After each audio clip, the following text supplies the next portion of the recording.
The story of Prince Agib was a king, and the son of a king. And when my father died, I succeeded to his throne, and governed my subjects with justice and beneficence.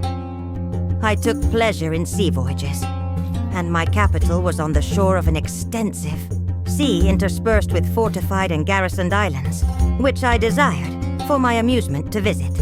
I therefore embarked with a fleet of 10 ships, and took with me provisions sufficient for a whole month. I proceeded 20 days, after which there arose against us a contrary wind. But at daybreak it ceased, and the sea became calm, and we arrived at an island where we landed and cooked some provisions and ate, after which we remained there 2 days.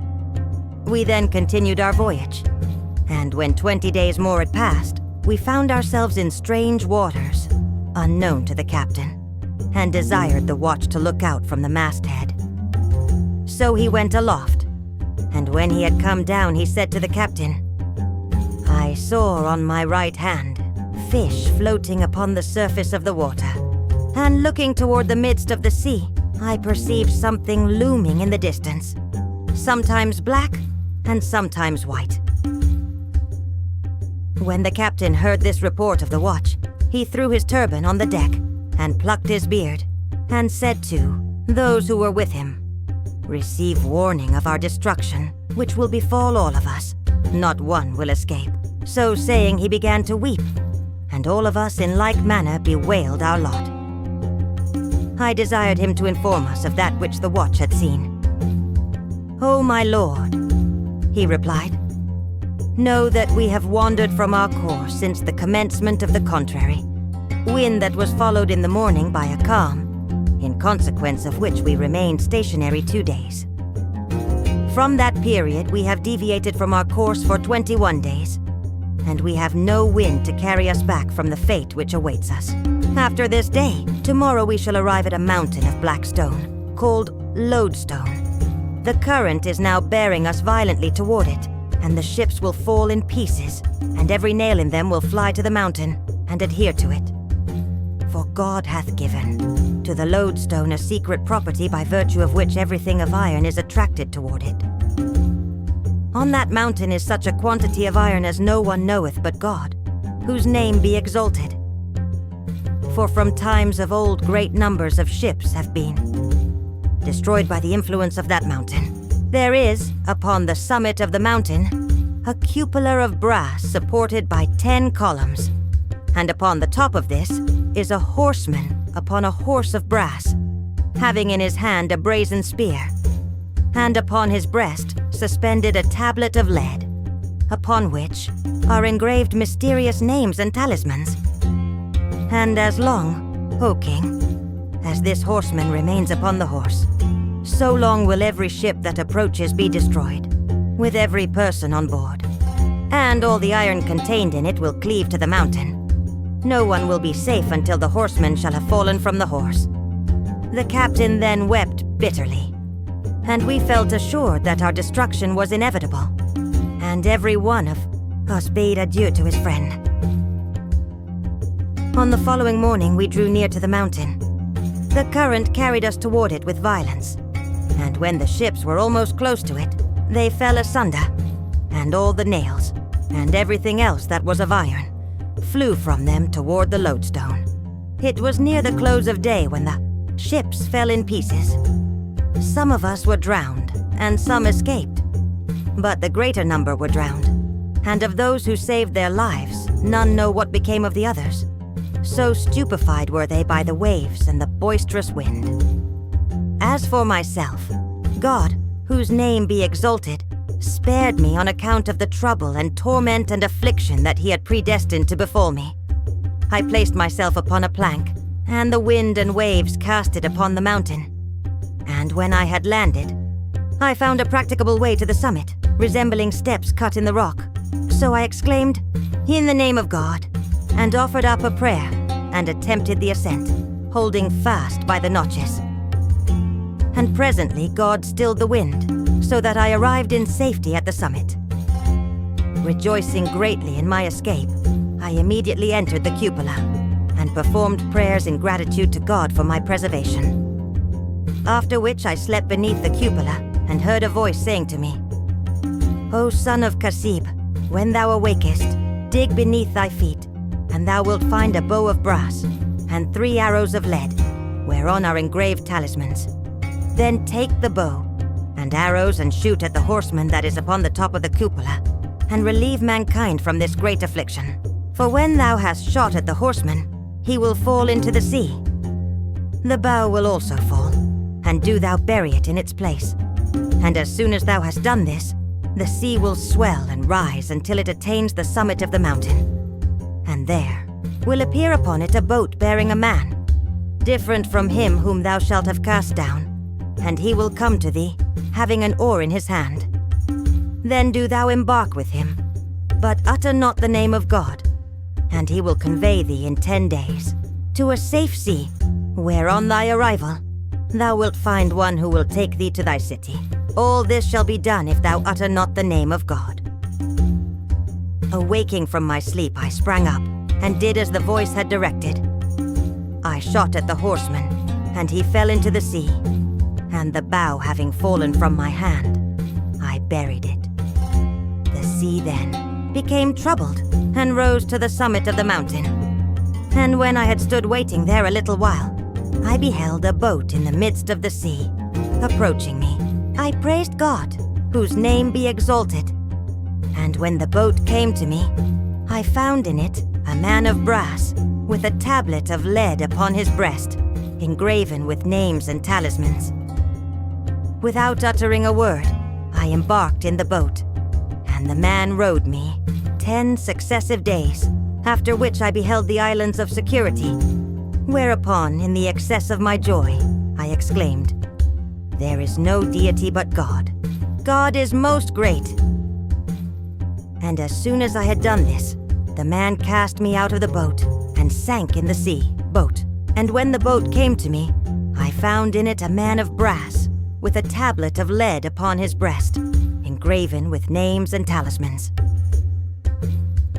Being able to swim, I swam until night, when my arms and shoulders were tired, and in this perilous situation, I repeated the profession of the faith, and gave myself up as lost.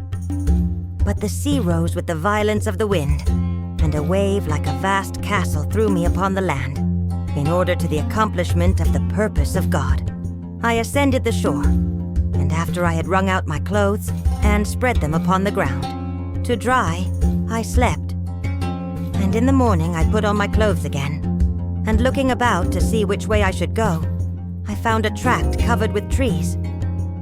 And when I had walked round it, I found that I was upon a small island in the midst of the sea, upon which I said within myself, "Every time that I escape from one calamity, I fall into another that is worse." But while I was reflecting upon my unfortunate case, and wishing for death, I beheld a vessel bearing a number of men. I arose immediately, and climbed into a tree, and lo, the vessel came to the shore, and there landed from it 10 black slaves bearing axes. They proceeded to the middle of the island, and digging up the earth, uncovered and lifted up a trapdoor, after which they returned to the vessel, and brought from it bread and flour, and clarified butter and honey, and sheep and everything, that the wants of an inhabitant would require, continuing to pass backward and forward between the vessel and the trapdoor, bringing loads from the former, and entering the latter, until they had removed all the stores from the ship. They then came out of the vessel with various clothes of the most beautiful description, and in the midst of them was an old sheikh, enfeebled and wasted by extreme age, leading by the hand a young man cast in the mold of graceful symmetry, and invested with such perfect beauty as deserved to be a subject for proverbs. He was like a fresh and slender twig, enchanting and captivating every heart by his elegant form. The party proceeded to the trapdoor, and entering it, became concealed from my eyes. They remained beneath about 2 hours or more, after which the sheikh and the slaves came out, but the youth came not with them, and they replaced the earth, and embarked and set sail. Soon after, I descended from the tree, and went to the excavation. I removed the earth, and entering the aperture, saw a flight of wooden steps, which I descended. And at the bottom, I beheld a handsome dwelling place, furnished with a variety of silken carpets. And there was the youth, sitting upon a high mattress, with sweet-smelling flowers and fruits placed before him. On seeing me, his countenance became pale. But I saluted him and said, "Let thy mind be composed, O my master. Thou hast nothing to fear, for I am a man, and the son of a king, like thyself. Fate hath impelled me to thee, that I may cheer thee in thy solitude." The youth, when he heard me thus address him, and was convinced that I was one of his own species, rejoiced exceedingly at my arrival. His color returned, and, desiring me to approach him, he said, "Oh, my brother, my story is wonderful. My father is a jeweler. He had slaves who made voyages by his orders, for the purposes of commerce, and he had dealings with kings. But he had never been blessed with a son, and he dreamt that he was soon to have a son, but one whose life would be short. And he awoke, sorrowful. Shortly after, in accordance with the decrees of God, my mother gave birth to me, and my father was greatly rejoiced. The astrologers, however, came to him and said, "Thy son will live 15 years. His fate is intimated by the fact that there is in the sea a mountain called the Mountain of Lodestone, whereon is a horseman on a horse of brass, on the former of which is a tablet of lead suspended to his neck. And when the horseman shall be thrown down from his horse, thy son will be slain. The person who is to slay him is he who will throw down the horseman, and his name is King Agib, the son of King Kasib." My father was greatly afflicted at this announcement, and when he had reared me until I had nearly attained the age of 15 years, the astrologers came again and informed him that the horseman had fallen into the sea, and that it had been thrown down by King Agib, the son of King Kasib. On hearing which, he prepared for me this dwelling, and here left me to remain until the completion of the term, of which there now remain 10 days. All this he did from fear lest King Agib should kill me. When I heard this, I was filled with wonder and said within myself, "I am King Agib, the son of King Kasib, and it was I who threw down the horseman. But, by Allah, I will neither kill him nor do him any injury." Then said I to the youth, "Far from thee be both destruction and harm, if it be the will of God. Thou hast nothing to fear. I will remain with thee to serve thee, and will go forth with thee to thy father, and beg of him to send me back to my country, for the which he will obtain a reward." The youth rejoiced at my words, and I sat and conversed with him until night, when I spread his bed for him, and covered him, and slept near to his side. And in the morning I brought him water, and he washed his face, and said to me, "May God requite thee for me with every blessing. If I escape from King Agib, I will make my father reward thee with abundant favors." "Never," I replied.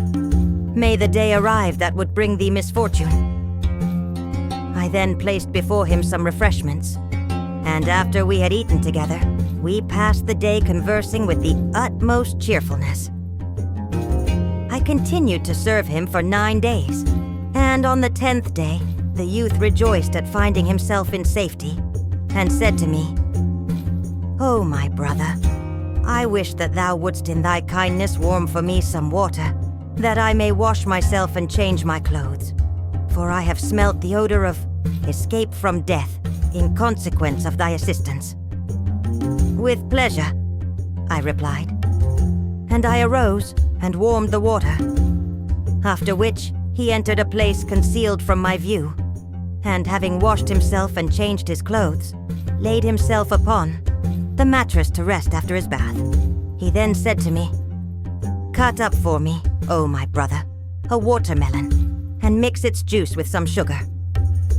So I arose, and taking a melon, brought it upon a plate, and said to him, "Knowest thou, O my master, where is the knife?" "See, "Here it is," he answered, "upon the shelf over my head." I sprang up hastily and took it from its sheath, and as I was drawing back, my foot slipped as God had decreed, and I fell upon the youth, grasping in my hand the knife, which entered his body, and he died instantly. When I perceived that he was dead, and that I had killed him, I uttered a loud shriek, and beat my face, and rent my clothes, saying, "This is indeed a calamity. O my Lord, I implore thy pardon, and declare to thee my innocence of his death. Would that I had died before him." With these reflections, I ascended the steps, and, having replaced the trapdoor, returned to my first station, and looked over the sea, where I saw the vessel that had come before, approaching, and cleaving the waves in its rapid course. Upon this I said within myself, "Now will the men come forth from the vessel, and find the youth slain, and they will slay me also." So I climbed into a tree, and concealed myself among its leaves, and sat there till the vessel arrived and cast anchor, when the slaves landed with the old sheikh, the father of the youth, and went to the place, and removed the earth. They were surprised at finding it moist, and when they had descended the steps, they discovered the youth lying on his back, exhibiting a face beaming with beauty, though dead, and clad in white and clean clothing, with the knife remaining in his body. They all wept at the sight, and the father fell down in a swoon, which lasted so long that the slaves thought he was dead. At length, however, he recovered, and came out with the slaves, who had wrapped the body of the youth in his clothes. They then took back all that was in the subterranean dwelling to the vessel, and departed. I remained by day hiding myself in a tree, and at night walking about the open part of the island. Thus I continued for the space of 2 months, and I perceived that on the western side of the island, the water of the sea every day retired, until after 3 months, the land that had been beneath it became dry. Rejoicing at this, and feeling confident now in my escape, I traversed this dry tract, and arrived at an expanse of sand, whereupon I emboldened myself and crossed it. I then saw in the distance an appearance of fire, and, advancing toward it, found it to be a palace, overlaid with plates of red copper, which, reflecting the rays of the sun, seemed from a distance to be fire. And when I drew near to it, reflecting upon this sight, there approached me an old sheikh, accompanied by 10 young men who were all blind of one eye, at which I was extremely surprised. As soon as they saw me, they saluted me and asked me my story, which I related to them from first to last, and they were filled with wonder. They then conducted me into the palace, where I saw 10 benches, upon each of which was a mattress covered with a blue stuff. And each of the young men seated himself upon one of these benches, while the sheikh took his place upon a smaller one, after which they said to me, "Sit down, O young man, and ask no question respecting our condition, nor respecting our being blind of one eye." Then the sheikh arose, and brought to each of them some food, and the same to me also. And next he brought to each of us some wine, and after we had eaten, we sat drinking together until the time for sleep, when the young men said to the sheikh, "Bring to us our accustomed supply." Upon which the sheikh arose, and entered a closet, from which he brought upon his head 10 covered trays. Placing these upon the floor, he lighted 10 candles, and stuck one of them upon each tray. And having done this, he removed the covers, and there appeared beneath them ashes mixed with pounded charcoal. The young men then tucked up their sleeves above the elbow and blackened their faces, and slapped their cheeks, exclaiming, "We were reposing at our ease, and our impertinent curiosity suffered us not to remain so." Thus they did until the morning, when the sheikh brought them some hot water, and they washed their faces and put on other clothes. On witnessing this conduct, my reason was confounded. My heart was so troubled that I forgot my own misfortunes, and I asked them the cause of their strange behavior, upon which they looked toward me, and said, "O young man, ask not respecting that which doth not concern thee, but be silent, for in silence is security from error." I remained with them a whole month, during which every night they did the same, and at length I said to them, "I conjure you by Allah to remove this disquiet from my mind, and to inform me of the cause of your acting in this manner, and of your exclaiming, 'We were reposing at our ease, and our impertinent curiosity suffered us not to remain so.' If ye inform me not, I will leave you, and go my way." On hearing these words, they replied, "We have not concealed this affair from thee but in our concern, for thy welfare, lest thou shouldst become like us, and the same affliction that hath befallen us happen also to thee. I said, however, ye must positively inform me of this matter." "We give thee good advice," said they, "and do thou receive it, and ask us not respecting our case. Otherwise thou wilt become blind of one eye, like us." But I still persisted in my request, whereupon they said, "O young man, if this befall thee, know that thou wilt be banished from our company." They then all arose, and taking a ram, slaughtered and skinned it, and said to me, "Take this knife with thee, and introduce thyself into the skin of the ram, and we will sew thee up in it and go away.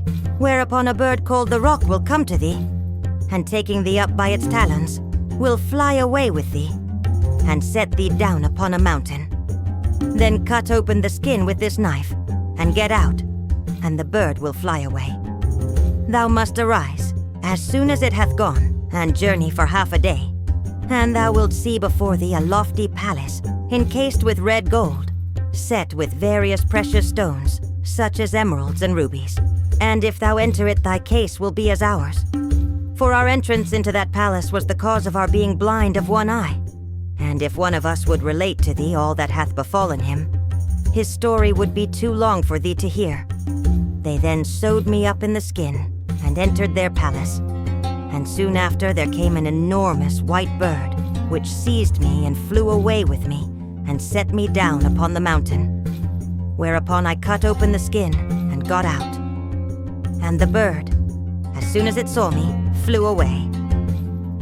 I rose up quickly and proceeded toward the palace, which I found to be as they had described it to me.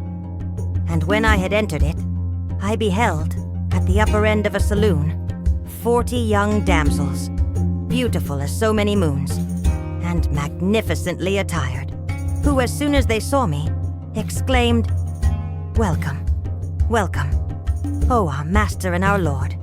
We have been for a month expecting thee. Praise be to God who hath blessed us with one who is worthy of us, and one of whom we are worthy." After having thus greeted me, they seated me upon a mattress and said, "Thou art from this day our master and prince, and we are thy handmaids, and entirely under thy authority." They then brought to me some refreshments, and when I had eaten and drunk, they sat and conversed with me, full of joy and happiness. So lovely were these ladies, that even a devotee, if he saw them, would gladly consent to be their servant, and to comply with all that they would desire. At the approach of night, they all assembled around me, and placed before me a table of fresh and dried fruits, with other delicacies that the tongue cannot describe, and wine. And one began to sing, while another played upon the lute. The wine cups circulated among us, and joy overcame me to such a degree as to obliterate from my mind every earthly care, and make me exclaim, "This is indeed a delightful life." I passed a night of such enjoyment as I had never before experienced. And on the morrow I entered the bath, and after I had washed myself, they brought me a suit of the richest clothing, and we again sat down to a repast. In this manner I lived with them a whole year. But on the first day of the new year, they seated themselves around me, and began to weep, and bade me farewell, clinging to my skirts. "What calamity hath befallen you?" said I. "Ye are breaking my heart." They answered, "Would that we had never known thee, for we have associated with many men, but have seen none like thee. May God, therefore, not deprive us of thy company." And they wept afresh. I said to them, "I wish that you would acquaint me with the cause of this weeping." "Thou," they replied, "art the cause. Yet now, if thou wilt attend to what we tell thee, we shall never be parted. But if thou act contrary to it, we are separated from this time. And our hearts whisper to us that thou wilt not regard our warning." "Inform me," said I, "and I will attend to your directions." And they replied, "If then thou wouldst inquire respecting our history, know that we are the daughters of kings. For many years it hath been our custom to assemble here, and every year we absent ourselves during a period of 40 days. Then returning, we indulge ourselves for a year in feasting and drinking. This is our usual practice, and now we fear that thou wilt disregard our directions when we are absent from thee. We deliver to thee the keys of the palace, which are 100 in number, belonging to 100 closets. Open each of these, and amuse thyself, and eat and drink, and refresh thyself, excepting the closet that hath a door of red gold. For if thou open this, the consequence will be a separation between us and thee. We conjure thee, therefore, to observe our direction, and to be patient during this period." Upon hearing this, I swore to them that I would never open the closet to which they alluded, and they departed, urging me to be faithful to my promise. I remained alone in the palace, and at the approach of evening I opened the first closet, and entering it, found a mansion like paradise, with a garden containing green trees, loaded with ripe fruits, abounding with singing birds, and watered by copious streams.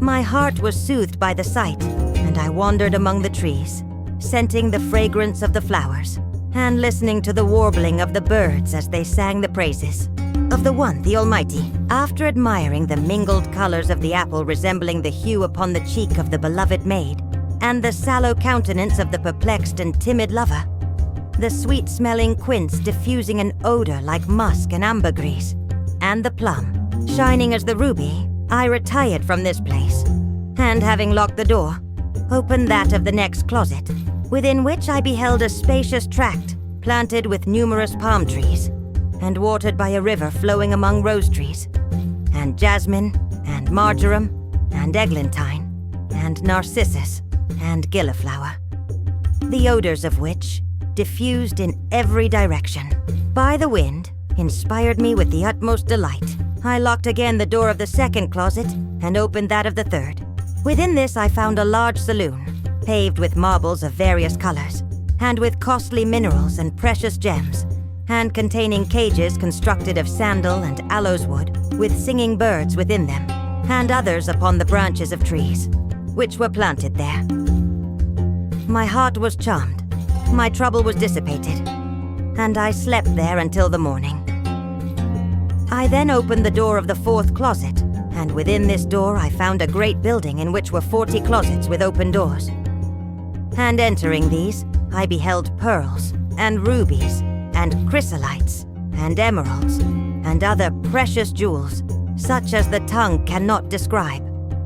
I was astonished at the sight, and said, "Such things as these, I imagine, are not found in the treasury of any king. I am now the king of my age, and all these treasures, through the goodness of God, are mine." Evening. At the approach of evening, I opened the first closet, and, entering it, found a mansion like paradise. Thus I continued to amuse myself, passing from one place to another, until 39 days had elapsed, and I had opened the doors of all the closets excepting that which they had forbidden me to open.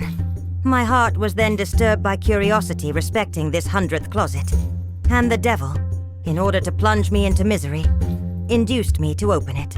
I had not patience to abstain, though there remained of the appointed period only 1 day. So I approached the closet and opened the door. And when I had entered, I perceived a fragrant odor, such as I had never before smelt, which intoxicated me so that I fell down insensible, and remained some time in this state. But at length recovering, I fortified my heart and proceeded. I found the floor overspread with saffron, and the place illuminated by golden lamps and by candles, which diffused the odors of musk and ambergris. I saw also a black horse, of the hue of the darkest night, before which was a manger of white crystal filled with cleansed sesame, and another, similar to it, containing rosewater infused with musk. He was saddled and bridled, and his saddle was of red gold. Wondering at the sight of him, I said within myself, "This must be an animal of extraordinary qualities." And seduced by the devil, I led him out and mounted him. But he moved not from his place. I kicked him with my heel, but still he moved not. So I took a switch and struck him with it. And as soon as he felt the blow, he uttered a sound like thunder, and expanding a pair of wings, soared with me to an immense height through the air, and then alighted upon the roof of another palace, where he threw me from his back, and, by a violent blow with his tail upon my face, struck out my eye and left me. Thus it was I became blind of one eye. I then recollected the predictions of the 10 young men. The horse again took wing, and soon disappeared. I got up much vexed at the misfortune I had brought upon myself. I walked upon the terrace, covering my eye with one of my hands, for it pained me exceedingly, and then descended and entered into a hall. I soon discovered by the 10 benches in a circle, and the 11th in the middle, smaller than the rest, that I was in the castle whence I had been carried by the rock. The 10 young men were not in the hall when I entered, but came in soon after, attended by the sheikh. They seemed not at all surprised to see me, nor at the loss of my eye, but said, "We are sorry that we cannot congratulate you on your return, as we could wish, but we are not the cause of your misfortune." "I should do you wrong," I replied, "to lay it to your charge. I have only myself to accuse." "If," said they, "it be a subject of consolation to the afflicted to know that others share their sufferings, you have in us this alleviation of your misfortune. All that has happened to you we have also endured. We each of us tasted the same pleasures during a year, and we had still continued to enjoy them, had we not opened the golden door when the princesses were absent. You have been no wiser than we, and have incurred the same punishment. We would gladly receive you into our company, to join with us in the penance to which we are bound, and the duration of which we know not. But we have already stated to you the reasons that render this impossible. Depart, therefore, and proceed to the court of Baghdad, where you will meet with the person who is to decide your destiny." After they had explained to me the road I was to travel, I departed from them with mournful heart and weeping eye. And God having decreed me a safe journey hither, I arrived at Baghdad after I had shaved my beard and become a mendicant. Praise be to God, whose name be exalted, and whose purposes concerning me are as yet hid in darkness.